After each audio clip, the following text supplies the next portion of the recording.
చెలగి వసుధ గొలిచిన నీ పాదము బలితల మోపిన పాదము కలకద గగనము కన్నిన పాదము కలకద గగనము కన్నిన పాదము బలరిపుగాచిన పాదము బ్రహ్మ కడిగిన పాదము.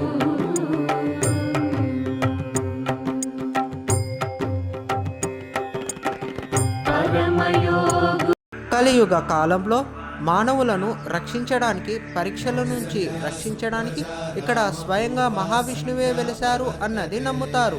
అందువల్ల ఈ ప్రదేశానికి కలియుగ వైకుంఠం అని పేరు వచ్చింది. ఇక్కడ ఉన్న శ్రీ మహావిష్ణువు ఆలయాన్ని కలియుగ దైవంగా పూజిస్తారు.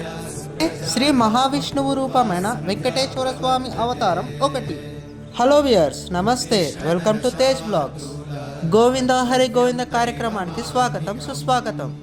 ఆంధ్రప్రదేశ్ రాష్ట్రం తిరుపతి జిల్లాలోని శేషాచల అడవి ప్రాంతంలో 7 కొండల మీద శ్రీ వెంకటేశ్వర స్వామి వారు తిరుమల క్షేత్రంలో పూజలు అందుకుంటున్నారు. శ్రీ వెంకటేశ్వర స్వామి సన్నిధికి చేరుకోవడానికి 7 కొండలకి 7 పేర్లు ఉన్నాయి. శేషాద్రి, నీలాద్రి, గరుడాద్రి, అంజనాద్రి, వృషభాద్రి, నారాయణాద్రి, వెంకటాద్రి. వెంకటాద్రి కొండను చీమల కొండ అని కూడా పిలుస్తారు. పురాణం ప్రకారం రంగదాసు విష్ణువు యొక్క గొప్ప భక్తుడు.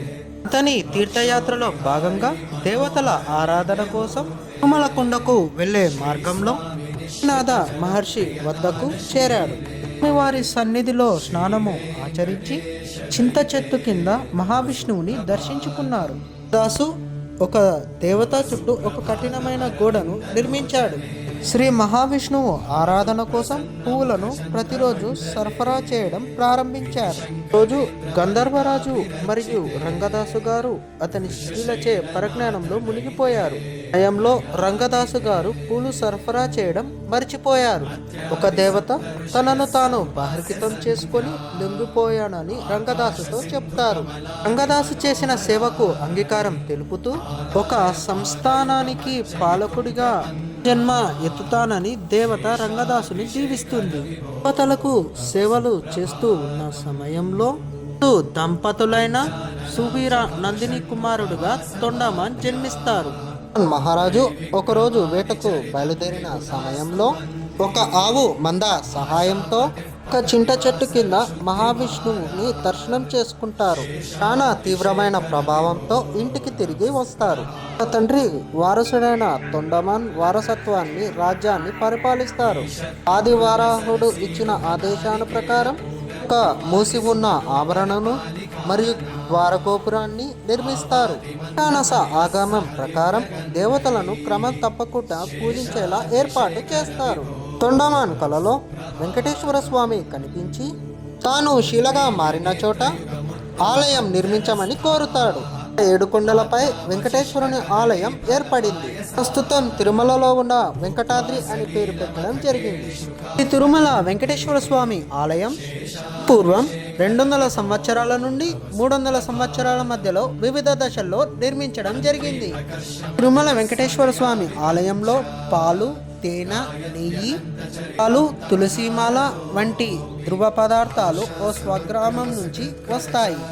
ఈ స్వరగ్రామం తిరుపతికి 22 కిలోమీటర్ల దూరంలో ఉంటుంది.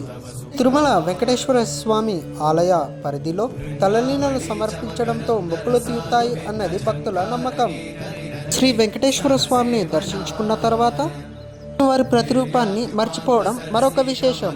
ఆలయంలో ప్రధానంగా యుగ మాసంలో వార్షిక బ్రహ్మోత్సవాలు, కుంట ఏకాదశి బ్రహ్మోత్సవాలు, సప్తమి వేడుకలు, నవమి వేడుకలు ఘనంగా నిర్వహిస్తారు. వారిని దర్శించుకునే భక్తులకు భూదేవి కాంప్లెక్స్ రైల్వే స్టేషన్ దగ్గర, శ్రీనివాస కట్ట ఏపీఎస్ఆర్టీసీ బస్టాండ్ వద్ద దర్శనం టోకన్లు ఇవ్వబడతాయి. ఇచ్చిన సమయాన్ని బట్టి శ్రీవారిని దర్శించుకోవచ్చు. తిరుమల క్షేత్రానికి చేరుకోవలసిన మార్గం ఆంధ్రప్రదేశ్, తమిళనాడు, తెలంగాణ, కర్ణాటక నుంచి ప్రత్యేకంగా ఆర్టీసీ బస్సులు సౌకర్యం కలదు. దక్షిణ రైల్వే శాఖ ద్వారా ఆంధ్రప్రదేశ్ సంపర్క్రాంతి ఎక్స్ప్రెస్, కేరళ ఎక్స్ప్రెస్, రామేశ్వరం ఒక special express, express, Venkatadri express మొదలైన రైళ్ల ద్వారా ఈ క్షేత్రానికి చేరుకోవచ్చు.